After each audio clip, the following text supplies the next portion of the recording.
And now, ladies and gentlemen, Put your thumbs up and say it's Tickety Boo. Tickety Boo. Tickety Boo, Tickety Boo, everything's Tickety Boo.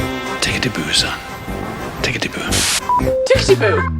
Welcome to Tickety Boo, the podcast with unscripted conversations from people who've actually lived it. I'm Andy Griffiths, and alongside Iona Russell and Ian Young, we're three working therapists, but we're more than that. We're three humans trying to make sense of life just like everyone else out there. And in each episode, we talk honestly about our own experiences, our struggles with mental health, relationships, fear, growth, all the stuff that we experience in daily life, but we don't really say out loud. We're certainly not here to fix you. We're here to make you feel less alone, to be seen.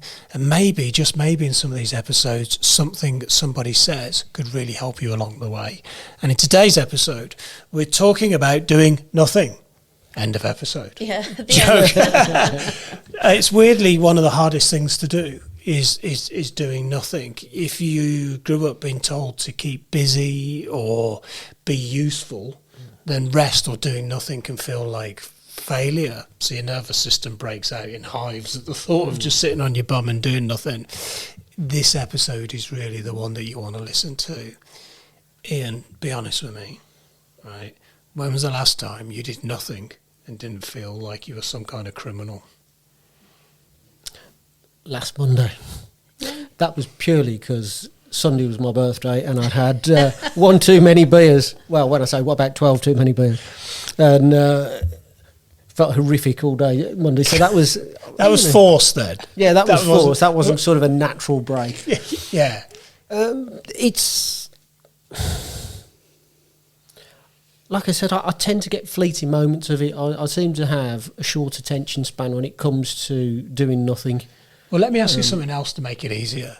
So one of my students told me that they were going to a retreat, right, where they had like these tree hut things that they went in. No phones, no speaking, no technology. And she was going for 2 weeks. A part of me had a real issue with that. Yeah, that's not... Part of me freaked out. I know a couple of people who've been doing those, and it's really interesting. I think the only thing that worries me about, the only thing I'm like, oh my God, I can't talk to people, because I love talking to people. But like the no technology thing, oh yeah, I would love that. I think I could get used to that, although I definitely would probably feel the withdrawal. It's 2 weeks with just me. Yeah. That, and I personally think I'll be robbing the world. 2 weeks without my dad jokes and witty banter and intelligent conversation. How will we survive? Well, that's what I was thinking. I sense apocalypse coming. But joking aside, let's 2 weeks is extreme. Let's say 4 days. 4 days with nothing but your voice in your head, not talking to anybody, not doing anything. That sounds like bliss to me. You're in a really good space. I've done a lot of work. I'm not saying I've not done a lot of work, but I'll be honest, I don't think I would. It's not for me. It's not for me either. Definitely not. I would love to get to that space where I could maybe think about doing that, but if I'm being brutally honest, I'd rather you waterboarded me. Mm-hmm. Yep. Which shows me I've still got work to do, and I don't mind admitting that. Yeah.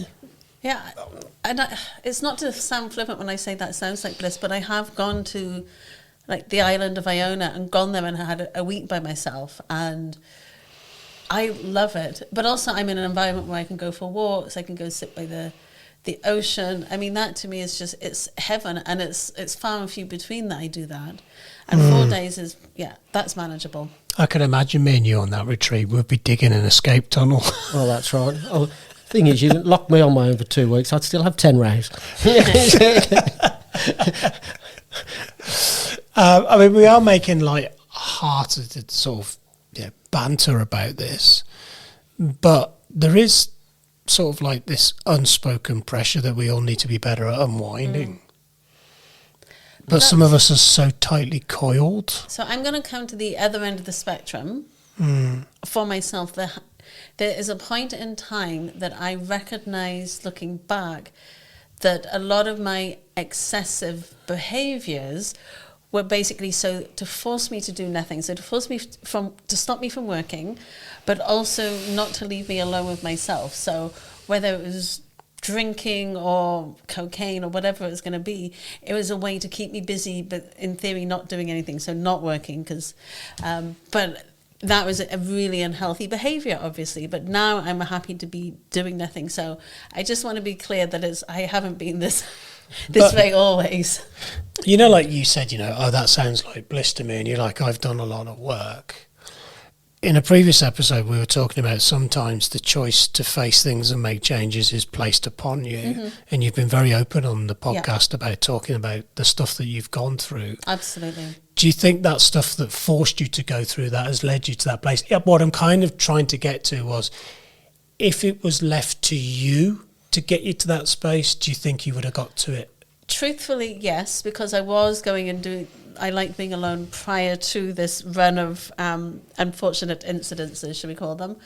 However, there is a time that I didn't, but also a lot of what I have come back to, and with the work we do here and working with the unconscious, and it's recognizing, and I grew up in a very different environment to a lot of people. I grew up in a Buddhist environment. I grew up with meditation as part of daily life. And so I have a very unique outlook. So when I go back to my childhood, it certainly wasn't ideal. And if you've read my books, I'm very open about that.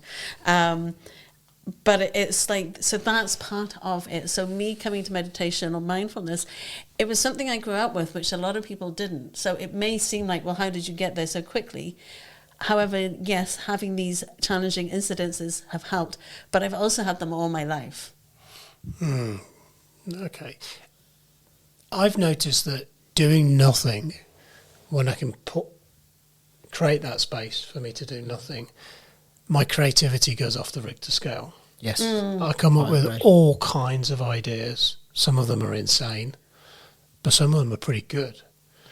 But what I try to do is I try to stay in the daily grind and the hustle and hope that creativity can punch through, and then I get frustrated when it doesn't. So in some kind of ways, I almost learned to resent doing nothing because that's what I have to do to get the creativity, if that kind of makes sense. Because I've always associated creativity with activity. So we've talked a bit about it before, where there was definitely a time where I'd get all my creative ideas in the shower, and when we've done the training here and other people too. Again, that's like, we don't think of showering as doing nothing, but actually the being in the shower is resetting our nervous system, because, the pitter-patter of shower drops on our head.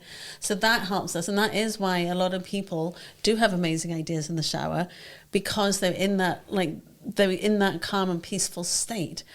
And then they get the creative ideas. So it's about how are we going to reset our nervous system? Getting out your conscious mind, dropping into your unconscious mind, because when you're not thinking, all the answers come. Yep. Yeah. I've spent that many days trying to figure out a problem.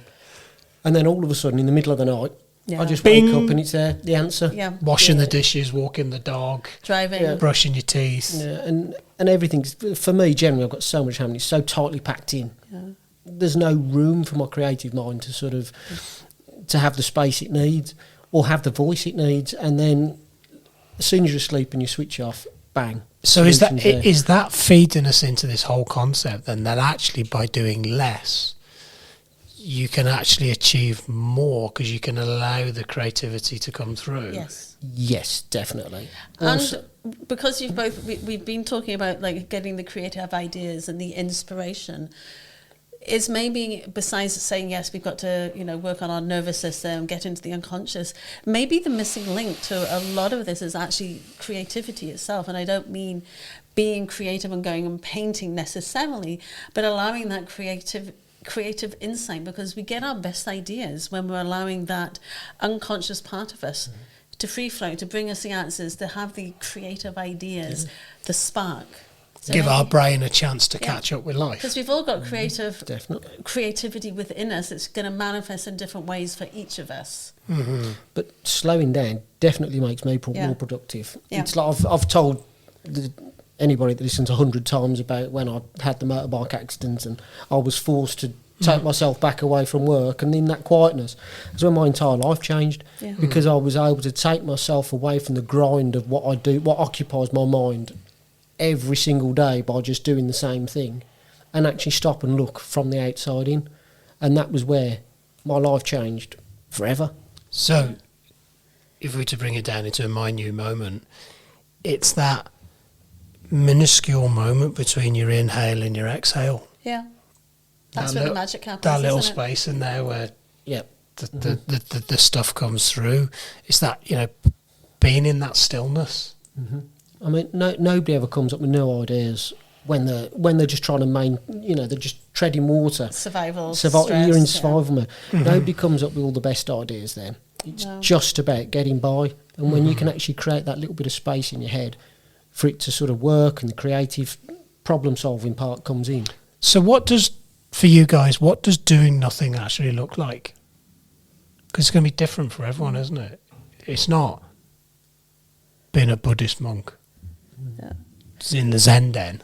Mine, honestly, mine varies. Like I've started a new practice itself in the morning which has been part of, I've only been doing it for a couple of weeks, morning pages from The Artist's Way. So it's literally a free flow brain dump. Like you're literally just writing, you don't go back and read it. Because I have a love of writing, but I've had a creative block. And it works for everybody, wherever they are, just to release that. So that's where I get to start to, once I've done that, then I can do nothing. So it's doing that and the movement. And then I can literally just sit and be. But sitting and being, I'm not sitting on a yoga mat at the top of a hill or Zen and monastery. Like it might be like I'm sat there with my really strong coffee, sitting out looking at the birds. That's and it's in that moment where I can go, like now I'm doing nothing. What's your doing nothing? I'd agree. The fleeting moments where I am just sat watching the birds, listening to music, walking the dog. That's not actually doing nothing, but that's as close as I can Close to come. get to, yeah. Even I do a little bit of meditation, Right. not very often, but I do. Some of the more intuitive people I know what I'm talking about. I open up before sessions, when a day of sessions, and I close down afterwards. But even then, my mind is still going, am I really meditating? Am I really relaxed? Is that right? Is that re-? And isn't it interesting, because when you said, doing nothing but I'm doing something, I think we're confusing doing nothing is the opposite to being productive. 100%. Because it's not about being productive. I think the other important thing is doing nothing is not quitting your job and going lying in a hammock. Yeah.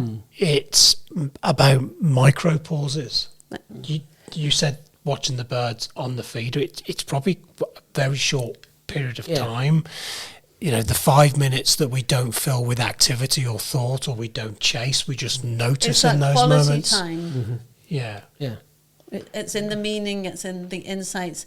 And we know that, the magic, music doesn't come from the notes. Music is made by the spaces between the notes. So therefore having these little micro moments or pockets where you're having that, watching the birds, going for the walk, being like, that's where the magic is. Or laughing. That's another one. Love laughing. I love it when I'm laughing. And when there's nothing better for me than just hysterically laughing, and half the time I forgot what I was laughing about. But it's just that little space. I think things like that really work for me. You can't keep running on empty, can you? No. And wondering why you never figure things out and resolve stuff. Yeah. Well, you say doing nothing isn't productive. It is, because you can't be productive unless you've recharged your batteries. I can tell you, Absolutely. I can tell you, hand on heart, categorically, the most productive period of my life in the most recent era was during lockdown, where I was absolutely terrified and forced to stop. But I suddenly came up with massive projects and I delivered them. Amazing ideas. I did more in lockdown than I've achieved in a decade. Because all the stuff that I used as excuses to get in the way were taken away from me. And a lot of people did reevaluate their lives in lockdown. They're like, oh, wait, hang on, I don't need to be doing this. This doesn't make my life meaningful and purposeful. And it's that quality of life. We had people moving out of cities. I guess we've had some people move back in. But I think that was a beautiful moment where that creative pause was enforced. Well, the first 3 weeks I sat there going like, oh, bloody hell, what we're going to do now. And then because it was like, just get up in the morning, decide what you're wearing, and then I've got nothing else to... I can take the dog for a walk. I can't really do anything else. And when that pressure came off and I slowed down, all these amazing ideas came to my head. And then I spent a couple of months of lockdown with all this amazing creativity and the rest of it implementing it. Yeah. Yeah. And that changed, and that literally changed my life. Did you do that from a place of fight and flight? Nope. No, it wasn't. Nope. My business is going down the toilet. I've got to fight for this. Don't get me wrong. I think Or was like a lot of business owners, you had that oh God moment. But then at that point, if you remember at the beginning of lockdown, it was like it was going to be weeks. Yeah, we didn't know how long it was going to be. Yeah. So the sense of panic was like, well, you know, we could do 2 weeks, 3 weeks, a month. So in that period, I was fairly chilled. But thank God I used that time, because when the reality that lockdown was going to go on much longer than it did, I was already in the zone of implementation, my creativity. So I wasn't freaking out because I was You were doing in the zone. I was doing something. So I'm glad it unfolded the way that it did. I get what you're saying. It wasn't reactive. It was like, this is what I need to do. and reactive, this is it was how- creative. It was creative, and I enjoyed it, and it wasn't rushed, and it wasn't forced. And in all reality, I don't think I will probably ever find that much time and space in my life to implement. I don't want another lockdown, by the way. Yeah, Let's just make that very, very clear. But you get what I'm saying. Yeah. That enforced stop of the world revolving. You either used it as an opportunity, or you spiraled. Yeah. And that's the one blessing. And I was doing active rest. Even when I was implementing, I was still in active rest. That's amazing. That, you know, and that's a really big one. I think you're in a state of flow. Yeah. And that is the ultimate place of productivity, and where your subconscious is alive, you know, all your senses are just alert. It's that state of flow. Yeah, state of flow. It wasn't forced. It was like, right, this is what we're going to do. I've got this idea, and it was implemented, and I had time and space to do it. Yeah. That was the key thing. What do we say then to people that are listening to this episode and they're like, but I can't stop? You can. And if you don't stop at some point, your body will make you stop. Something will make you The, stop. the, Well, the look at decision your won't be yours accident. anymore. Your accident made you stop. COVID just made everybody stop, but made you stop. And When then, I was ill not long ago, I had to stop. when I hurt my back and like couldn't even dress myself for like 4 years ago, like that forced me to stop. So you do have time to stop, otherwise your body will take over, as you say. And we've already mentioned it's the pockets of those moments, the birds, like the waters. Like we don't need to have that full stop that has been forced on all of us at various times. But yeah, finding those pockets. So it's more a case of, it's not that you don't know how to stop.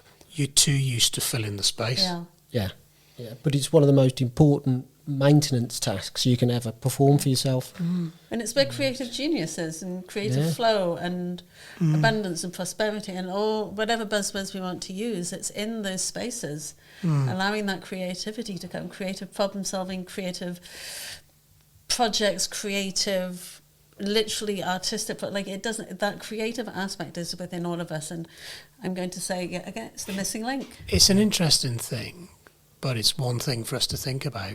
I mean, life is the way that life is, but do you truly think we were supposed to be doing life the way that we are? No. No. No, I mean, we already know that a lot of the high-tech developers don't even let their own children have all this high-tech equipment.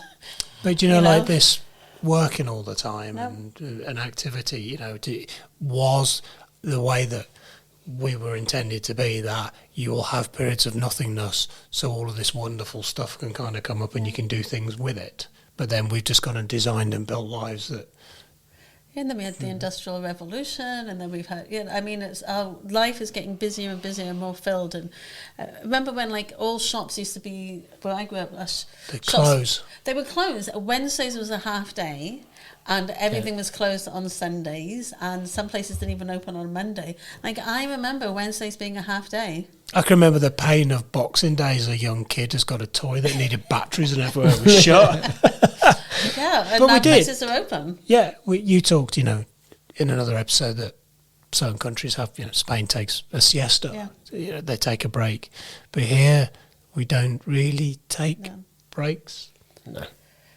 We are better it's here not. than in the US, I have to say, because they get less holidays. Yeah. Like, so it's again that, like, it's different depending on where people are listening to us from. But I'm all for the siesta way. I think that should be a way. Well, it's about balance. Yeah. I mean, hard work and tough times, they help you appreciate the good time. It gives a good perspective to the good, but it is just a bit too much now. I mean, we've broken away from the periods of work, the periods of rest, and there's just something in the whole dynamic that just doesn't feel quite right anymore. Well, then, or doesn't feel like it used to. Yeah, I the think is fair. narrative now is that you can look at it any which way you want, but if we take what we know, retirement age is getting pushed back. Yeah.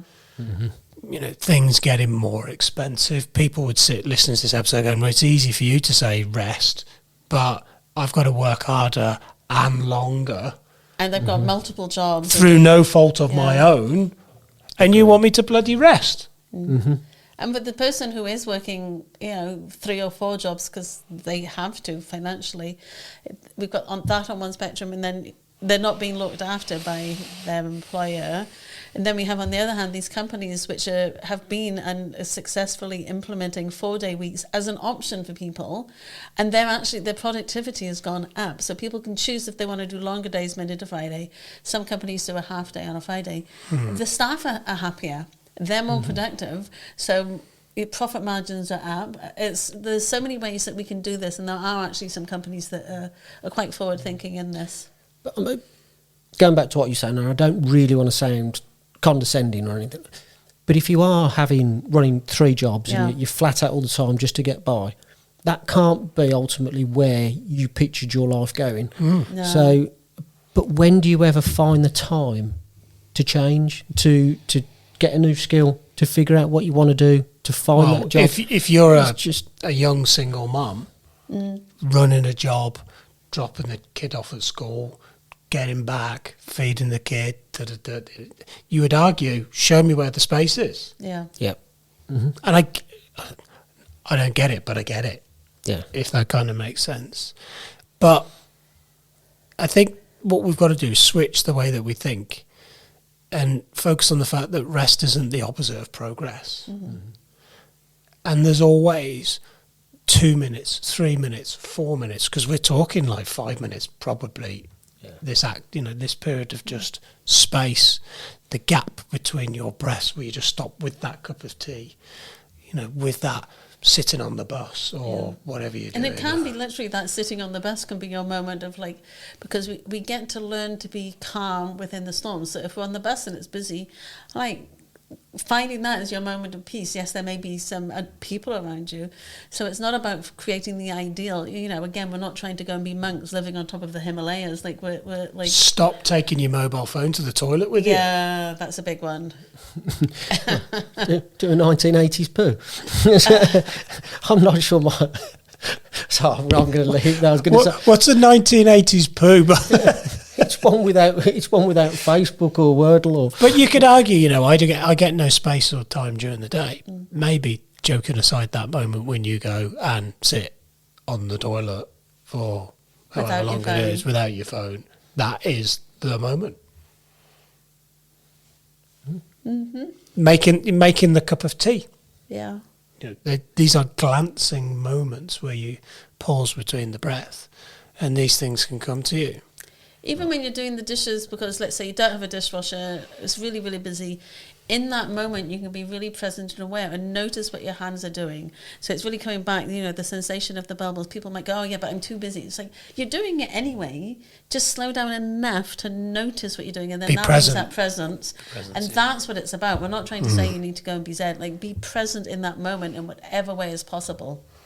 So if we're listening to this, if you are listening to the episode, what we're saying is, give yourself permission to just stop and do nothing for even just short periods of time without having to justify that you've earned it. Mm-hmm. Yeah, because nobody else will give you permission. Yeah. And rest isn't the opposite of progress. Or productivity. Or productivity, absolutely. And creativity is the missing link. 100%. As always, we really appreciate you listening to these episodes. If you are watching on YouTube, please click that bell subscribe button, and on Spotify and Apple as well, please give us a follow, and we very much look forward to speaking to you in the next episode of Tickety Boo. If you or someone close to you needs to access mental health support, please contact your GP, or if it's out with normal office hours, get in touch with NHS 24 on 111. Alternatively, contact the Samaritans on 116 123. All calls are free of charge from any phone. You can also find more support information on the Tickety Boo website, ticketyboopodcast.co.uk.